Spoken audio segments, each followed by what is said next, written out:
ഇന്ന് ഇതേപോലൊരു സവാള കൊണ്ടുള്ളൊരു അവിയലാണ് തയ്യാറാക്കുന്നത്. നല്ല ടേസ്റ്റ് ഉണ്ട്. അപ്പോൾ ഒരു തവണയെങ്കിലും തയ്യാറാക്കി നോക്കുക. അപ്പോൾ വീഡിയോയിലേക്ക് പോവാം. ഹായ് കൂട്ടുകാരെ, ഇതേപോലെ 2 സവാള എടുത്തിട്ടുണ്ട്. ഇത് വെച്ചൊരു റെസിപ്പി നോക്കാം, ഒരു അവിയൽ തയ്യാറാക്കാം. അപ്പോൾ വീഡിയോയിലേക്ക് പോവാം. ആദ്യം ഇതൊന്ന് കട്ട് ചെയ്തെടുക്കണം.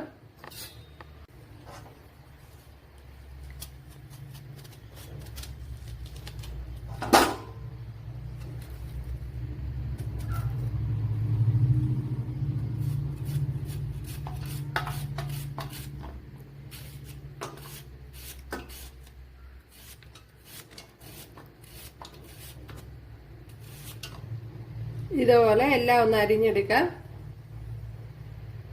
ഒരു ടേബിൾ സ്പൂൺ വെളിച്ചെണ്ണ ഒഴിച്ചു കൊടുത്തിട്ടുണ്ട്. അതിലേക്ക് കുറച്ച് കടുക് ചേർത്ത് കൊടുത്തിട്ടുണ്ട്. ഇനി കുറച്ച് കറിയിലേക്ക് ചേർത്ത് കൊടുക്കാം. അതേപോലെ വറ്റൽ മുളക് കൂടെ കട്ട് ചെയ്ത് ചേർത്ത് കൊടുക്കുക.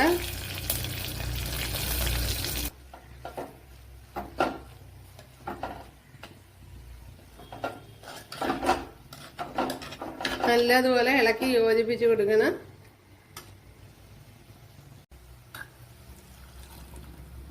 ജാറൂടെ കഴുകിയൊന്ന് ഒഴിച്ചു കൊടുത്തിട്ടുണ്ട്. ആവശ്യത്തിനുള്ള ഉപ്പുകൂടി ചേർത്ത് കൊടുക്കുക.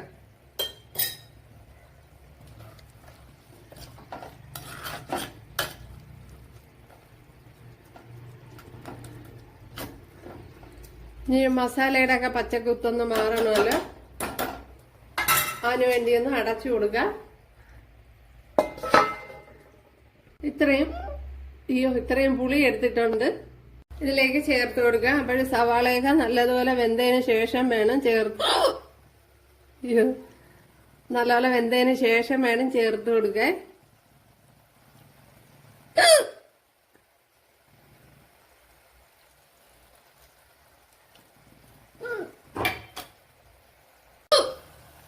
ഇതിലേക്ക് കുറച്ച് ടേസ്റ്റ് ഉണ്ട്. കണ്ടല്ലോ കൂട്ടുകാരെ, ഒന്നും പറയാനില്ല, നല്ല ടേസ്റ്റ് ഉണ്ട്. പക്ഷെ സവാള നല്ലതുപോലെ വെന്ത് വരണം. അപ്പോൾ സവാള നല്ലതുപോലെ വെന്ത് വരണം. അതിനുശേഷം വേണം പുളി ചേർത്ത് കൊടുക്കാൻ. പുളി നേരത്തെ ചേർത്ത് കൊടുത്തു കഴിഞ്ഞാൽ എന്തോന്നാണ്, സവാള വെന്തിയിട്ടില്ല. അപ്പോഴത് മാത്രം ശ്രദ്ധിച്ചാൽ മതിയോ. നല്ല ടേസ്റ്റ് ഉണ്ട്. അപ്പോൾ വേറെ പച്ചക്കറിയൊക്കെ ഒന്നും ഇല്ലാത്തപ്പോൾ ഇതേപോലെ തയ്യാറാക്കാവുന്നതാണ്. അപ്പോൾ കൂട്ടുകാർക്ക് ഇഷ്ടമായാൽ ഒന്ന് സബ്സ്ക്രൈബ് ചെയ്ത് സപ്പോർട്ട് ചെയ്യാൻ, എനിക്ക് സപ്പോർട്ടാവും.